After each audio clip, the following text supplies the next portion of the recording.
Почитувани, Министерството за внатрешни работи, раководено од Гордана Јанкуловска, во изминатите 5 години е пример за уништување на државните институции. За овој период македонските полицајци беа понижувани, тепани, дискриминирани и злоупотребувани од популистичките политики на Груевски, Јанкуловска и ВМРО ДПМН. Откако полицајци беа тепани од припадниците на агенцијата, на шефот на обезбедувањето на Груевски, откако беа понижени од надредените лица на Калето и злоупотребени при тепањето на студентите на плоштадот, сега сме сведоци на уште една неправда. За прв пат од постоењето на Министерството за внатрешни работи, министерот и надлежните ги кршат законите и правата на полицајците. Скандалот е огромен, затоа што во континуитет со години Министерството за внатрешни работи го крши Законот за работни односи, колективниот договор на МВР и Законот за полиција.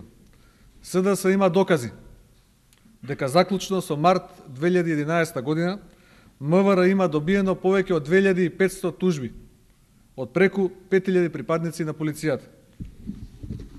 Можете тука да ги погледнете, подоцна ќе ви ги поделам. Два извора има новија докази, едниот е владата на Република Македонија, вториот е синдикатот. На своите вработени МВР не им исплаќа надомест на разлика за исхрана, не исплаќа надомест за полициски додаток и не исплаќа надомест за трошоци за превоз. Ако се има предвид дека просечните побарувања на полицајците се движат од 12 до 19.000 денари, само врз наведените основи МВР должи помеѓу 7 и 11 милиони евра.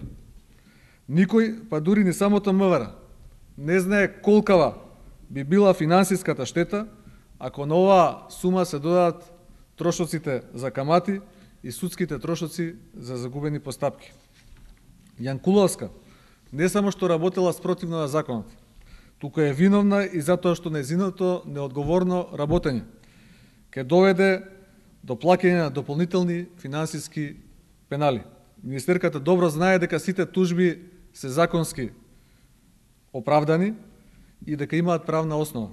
Впрочем, тоа е јасно посочено од Оделението за судски постапки и имотно-правна заштита при МВР.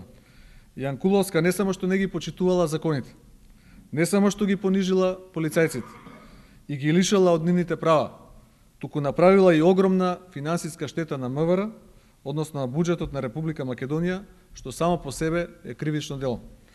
Полицајците ова не го заслужуваат. Македонските граѓани не заслужуваат вакви министри. Затоа на 5 јуни ќе го направат вистинскиот избор, а вие бидете убедени ќе одговарате. Благодарам и доколку имате прашања, повелете.